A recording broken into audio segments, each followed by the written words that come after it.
Hello dear students, Gayatri विद्या मंदिर उच्च माध्यमिक विद्यालय सांचौर जिला जालौर की ऑनलाइन क्लासेस में आप सभी का स्वागत है।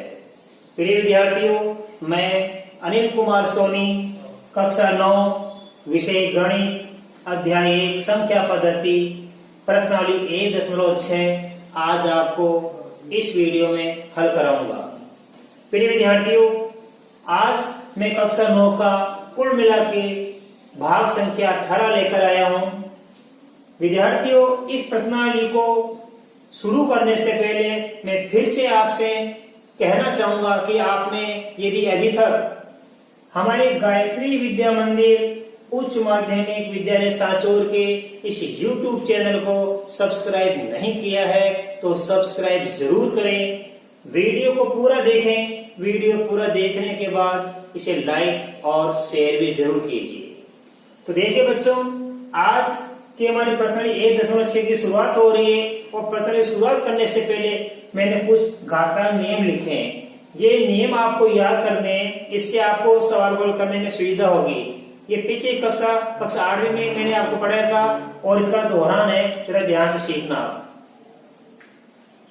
मान लीजिए a एक वास्तविक संख्या है और a बड़ी है 0 से, यानी 0 से बड़ी संख्या है। वास्तविक संख्या क्या है? 0 से बड़ी कोई भी संख्या। और 0 से बड़ी संख्या कौन सी होती है? धनात्मक, प्लस की कोई भी संख्या। a 0 से बड़ी है और p तथा q परिमेय संख्याएं हैं, तब अब देखिए 4 सूत्र बनते हैं। देखो पहला सूत्र, a की घात p गुणा a की घात q। बच्चों यहाँ पे हमारे पास देखो क्या है कि ये आधार समान है, आधार समान है। इसमें अच्छे से सीखना, इसमें आधार समान है। तो बच्चों आधार समान है तो गुणा करते समय ये जो घातांक होती है इसको जोड़ दिया जाता है। यहाँ a की घात p है और यहाँ a की घात q है। आधार समान है बच्चों, तो गुणा करते समय ये आधार तो a ही रहेगा और ये घातांक p और q को जोड़ देंगे तो आंसर क्या प्राप्त हो जाएगा? a की घात p प्लस q। मान लो ये घातांक 3 होती, यहाँ घातांक 4 होती, तो 3 प्लस 4 कितनी प्राप्त होती? 7। तो आपको अच्छे से समझ में आया, यदि आधार समान है तो गुणा करते समय घातांक को जोड़ दिया जाता है। फिर देखिए बच्चों, यहाँ पे हमारे ये वास्तविक संख्या ये आधार है और इसके आधार के ऊपर घातांक कितनी p और p के ऊपर कोष्टक जब बंद कर दिया, बाहर घातांक कितनी q। इसका मतलब बच्चों, जब किसी घातांक के ऊपर फिर घातांक हो जाती है, घातांक के ऊपर फिर घातांक हो जाती है, तो ऐसे सवालों को करने के लिए इन घातांकों का गुणा कर दिया जाता है। तो p और q का गुणा करेंगे तो pq बन जाता है। मान लो यहाँ p का मान 3 है और q का मान 4 है, तो 3 गुणा 4 12, अर्थात a की घात 12 बन जाती है। तो दूसरा आपके समझ में आ गया कि जब ये घातांक के ऊपर घातांक होती है तो हल करते समय घातांक को गुणा कर दिया जाता है। देखो बच्चों, फिर यहाँ पे ये आधार समान है, a आधार और यहाँ भी a आधार, लेकिन ये भाग का सवाल हो गया। तो जब आधार समान होते हैं तो भाग के सवाल में हल करते समय हम घातांकों की बाकी किया करते हैं। देखो यहाँ आधार समान है लेकिन गुणा का सवाल है तो घातांक जुड़ जाती है। यहाँ भी आधार समान है लेकिन भाग का सवाल है, तो जब आधार समान है तो भाग के सवाल में घातांक की हम बाकी कर देते हैं। आगे देखो बच्चों, यहाँ पे अब हमारे पास थोड़ा सा चेंज हो गया।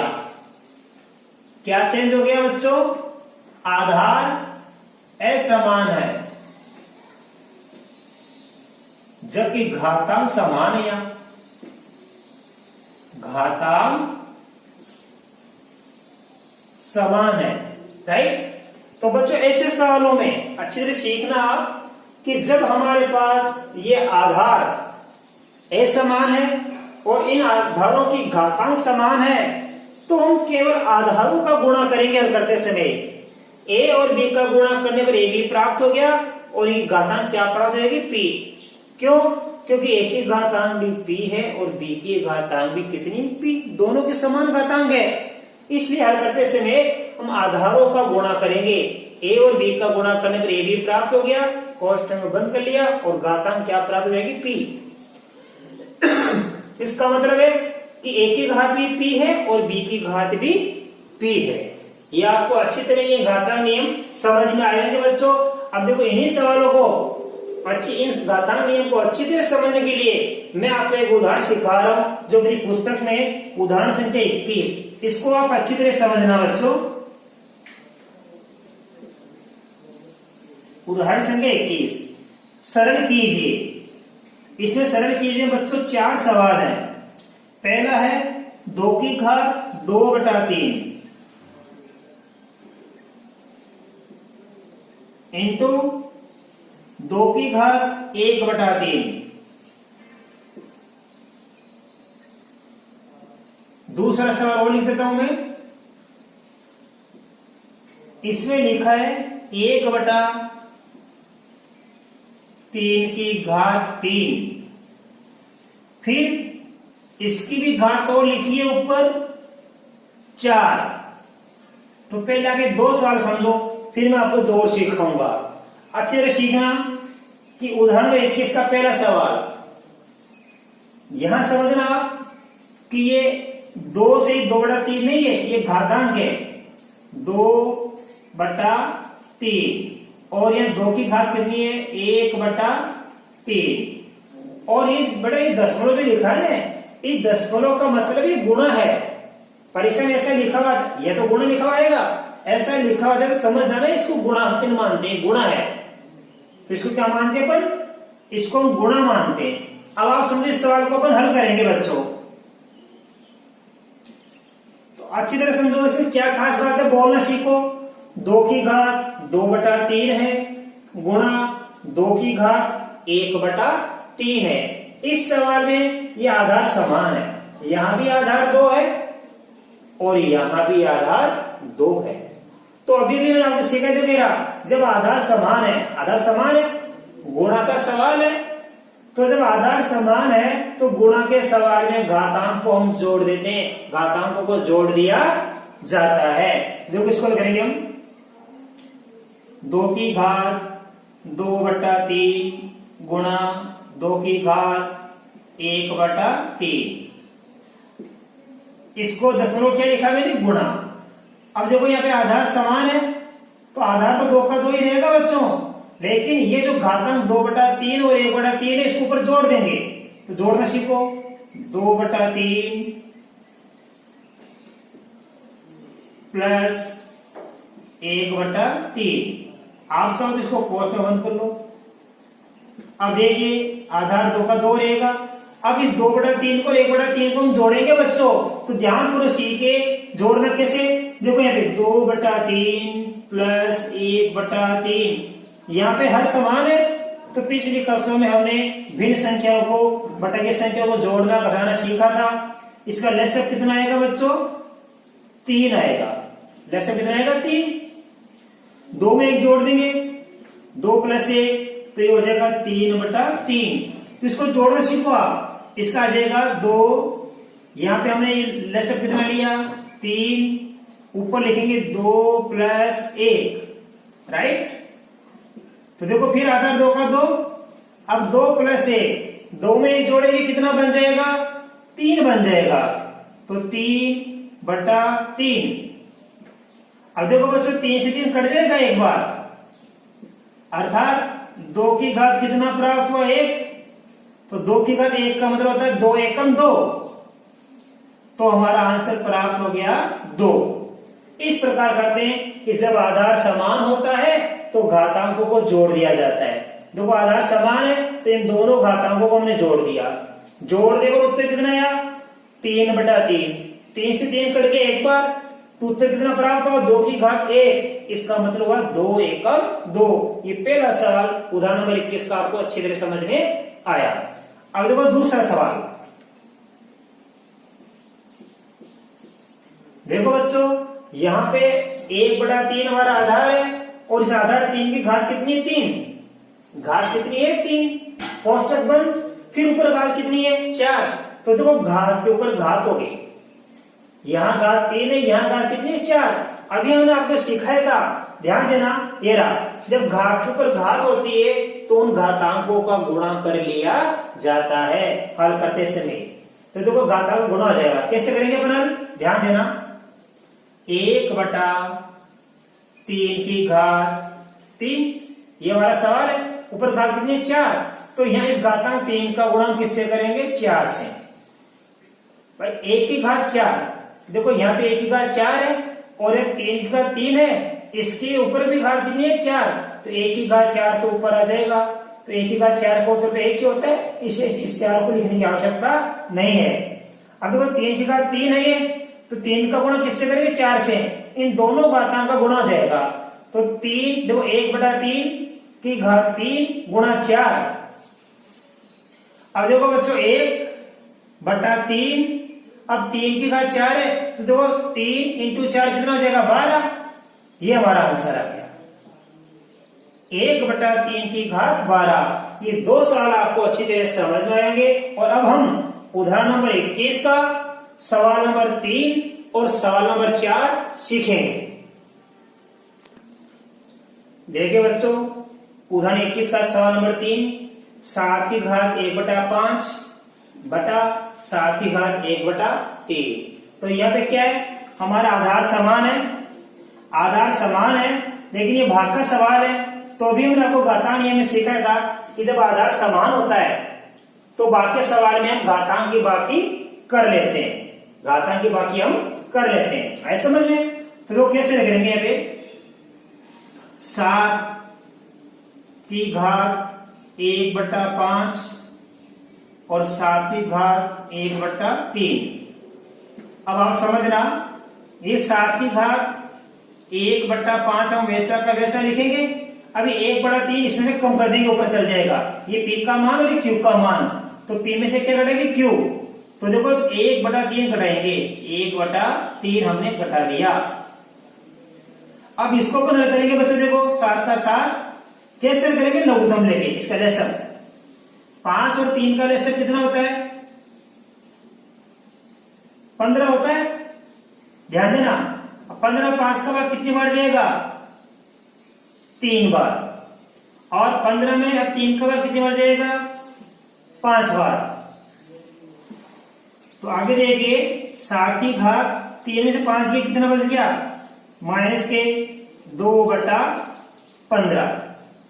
तो यह 7 की आ जाएगी माइनस के 2/15। इसी सवाल को ध्यान देना, आप ये 1/5 नीचे भी ला सकते हो आप, ऐसे समझ में?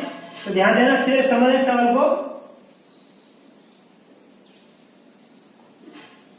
हमारा उत्तर है 7 की घात माइनस 2/15। अब देखिए सवाल नंबर 4। यहां पे देखो क्या खास बात है, हमारे पास ये दोनों आधार असमान है, जबकि हमारे पास ये दोनों घातांक क्या बेटा? समान है। तो यहाँ पे फॉर्मूला कौन सा लग गया? चौथा।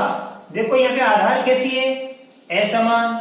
घातांक कैसी है? समान। तो जब आधार समान होते हैं, असमान होते हैं और घातांक समान होते हैं, तो हम इन आधारों का गुणा करते हैं। इन आधारों को क्या कर लेंगे? गुणा। जब आधार असमान है तो आधार का गुणा कर लेंगे, तो कैसे हो जाएगा? लिखना सीखो। 13 की घात 1/5, ये दशमलव का मतलब गुणा होता है। 17 की घात 1/5। अब आप ध्यान देना, इन दोनों गुणा कर लेंगे, आधार का हम गुणा कर लेंगे। 13 गुणा 1 गुणा 17 ऊपर घातांक 1/5। इसका मतलब 13 की घात भी 1/5 है और 17 की घात भी 1/5 है। क्योंकि दोनों की घातांक समान है बेटा, तो हमने इन आधारों को गुणा कर लिया और घातांक को बाहर लिख दिया। अब गुणा करेंगे, देखो 13 को 17 से गुणा करेंगे, 13 सत्ते या 17 से गुणा करो, 17 फटा बोल देंगे। 17 की 51 की 1 हासिल के 5, 17 एकम 17 और 5 22, 2 से 21 हुआ। और ये घातांक कितनी आ जाएगा? 1/5। तो 221 की घात 1/5 आया।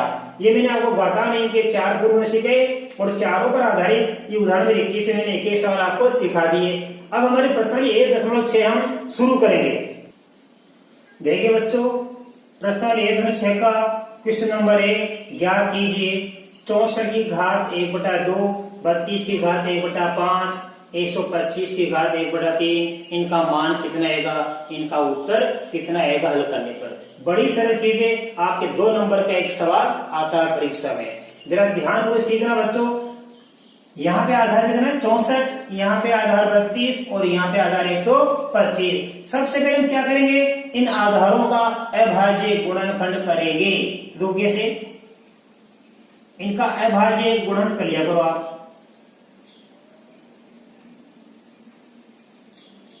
देखो 2 का भाग जाएगा सबसे पहले 64 में, तो आएगा 32, फिर 2 का भाग देंगे 16, फिर 2 का भाग देंगे 8, फिर 2 का भाग देंगे 4, फिर 2 का भाग देंगे 2 और 2 का भाग देंगे 1। तो देखो बच्चों, हम 64 को क्या लिख सकते हैं, 1 2 3 4 5 6।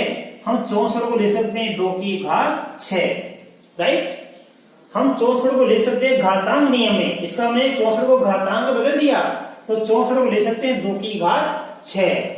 अब देखो हमारा सवाल 64 के ऊपर कितनी घात है 1/2, तो यहाँ भी 1/2 घात लगाएंगे और यहाँ भी 1/2 घात लगाएंगे, क्योंकि हमारा सवाल ये तो है। इसलिए 64 की घात 1/2, देखो 64 के ऊपर मैंने 1/2 लगा दिया, इधर 2 की घात 6। अब देखो ये गुणा हो जाएगा पे 1/2 से, ये घातांक 1/2 से क्या हो जाएगा, गुणा। अब आप देखिए, इधर हम 64 की घात 1/2 लगा दी, इधर 2 की घात 6 थी और यहाँ पे ये घात किससे गुणा हो जाएगी, 1/2 से गुणा हो जाएगी।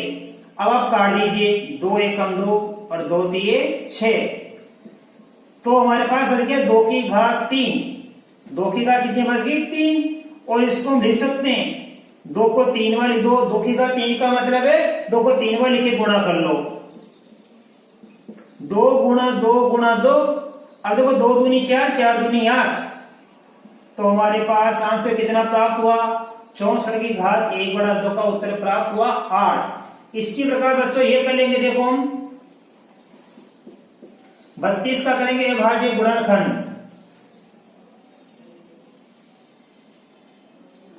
2 का भाग दिया 16, 2 का भाग दिया तो 8, 2 का भाग दिया 4, 2 का भाग दिया 2 और 2 का भाग दिया 1। तो ये आगे देखो, यहाँ पे 32 को हम क्या लिख सकते हैं, 32 को लिख सकते हैं 32 बराबर 2 की घात 5, 1 2 3 4 5 होगी। अब देखो यहाँ क्या लिखा है, 32 की घात कितनी है, ये 1/5 है, लगा दिया 32 के ऊपर, इधर भी लगाएंगे 2 की घात 5 गुणा 1/5। अब 5 से 5 कट गए, तो बच गया 2 की घात 1, तो ये उत्तर आ गया हमारे पास 2 एकम 2। और बच्चों इसी प्रकार ये सवाल आपको सेल्फ करना है, यानी ये सवाल आपको इसी प्रकार हल करना है स्वयं। तो आपको 2 सवाल अच्छी तरह समझ गए, इन्हीं को दे के 125 को पहले अभाज्य गुणनखंड बना के घातांक में बदल देना, घातांक बदलने के बाद आप इसी प्रकार इन सवाल को हल करना। अब हम सीखेंगे सवाल नंबर 2। देखिए बच्चों, सवाल नंबर 2 जैसा भी हमने आपको पहला सवाल बताया उसी प्रकार इसको हल करेंगे। तो देखो इसमें हम 9 के करेंगे अभाज्य गुणनखंड, 9 की घात 3/2 है, तो देखो इसमें 3 का भाग जाएगा, तो हम 9 को क्या ले सकते हैं, ये 3 की घात 2। अब 9 को दो 3 का 1 रे 2 गई, और 9 के ऊपर घात कितनी 3/2, तो यहाँ इधर भी 3/2 लगा दो, और 3 का 2 है, यहाँ भी आप 3 गुणा करके लगा के लगा दो 3/2। अब देखो आप, ये हमारा प्रश्न है कि 9 की घात 3/2, ये हमारा प्रश्न है, हल करने में उत्तर आएगा 2 से 2 कट गया, तो बच गया 3 की घात 3। अब 3 को 3 बार लिखे गुणा कर लो आप, 3 तिया 9, 9 तिया 27। इसी प्रकार ये दोनों आप स्वयं करना। देखो बच्चों, एक ही प्रकार के सवाल हैं। अब मैं आपको बताऊंगा इसका चौथा सवाल। आप एक ध्यानपूर्वक समझना। इसी प्रकार इसके बनाएंगे भाज्य गुणनखंड। 125 का भाज्य 5 का भाग जाएगा 25 बार, 5 का भाग जाएगा 5 बार और 5 का भाग देंगे 1 बार। तो देखो 5 की 1 2 3 घात हो गई, तो हम लिख सकते हैं 125 को 5 की घात 3, राइट। 125 को 5 का 3 लिखेंगे। अब इधर भी घातांक लिखेंगे -1/3 और इधर भी घातांक का गुणा कर देंगे -1/3। तो देखो 125, अब घातांक कितनी है माइनस की 1/3। ये हमारा प्रश्न है, ये रहा प्रश्न, ये उत्तर है, ये प्रश्न बन जाएगा, इधर उत्तर बन जाएगा 5 की घात 3 इंटू माइनस का 1/3। अब इसको करेंगे, देखो ये 3 से 3 कट गया, तो 5 की घात माइनस क्या बन गई 1। ये 5 का -1 हमारा आंसर आ गया। इसको आप धनात्मक बदलना चाहो तो देखो कैसे बदलेंगे, ये हो जाएगा 1/5, क्योंकि 5 की घात -1 को लिख सकते हैं 5 की घात -1। अब ये ऋणात्मक घातांक है, कसाड़ू सीखा था, धनात्मक घातांक को कैसे बदलेंगे। ये जो हमारा आधार है इसको उल्टा कर दिया करो, 5/1 का उल्टा कितना हो गया 1/5, और ये घातांक -1 थी, ये प्लस बन जाएगी। क्या बन जाएगी ये प्लस। तो 5 की घात -1 इसका उत्तर आया, और इसकी धनात्मक घातांक बदलना चाहो तो उत्तर आ जाएगा 1/5। अब देखिए सवाल नंबर इसके बाद में तीसरा सीखेंगे। देखिए बच्चों तीसरा इसी प्रकार होगा, यहाँ आधार समान है तो घातांक जुड़ जाएगी। तो आधार कितना हमारे पास 2 है, तो आधार 2 रहेगा। अब 2/3 में जोड़ देंगे 1/5। कैसे जोड़ेंगे, देखो ये 2, अब इसका लेसन ले लेंगे 3 पंजे 15, 15 में 3 का भाग 5 बार गया, 2 से गुणा कर देंगे। 15 5 का भाग कितने बार जाएगा 3 बार, 1 से गुणा कर देंगे।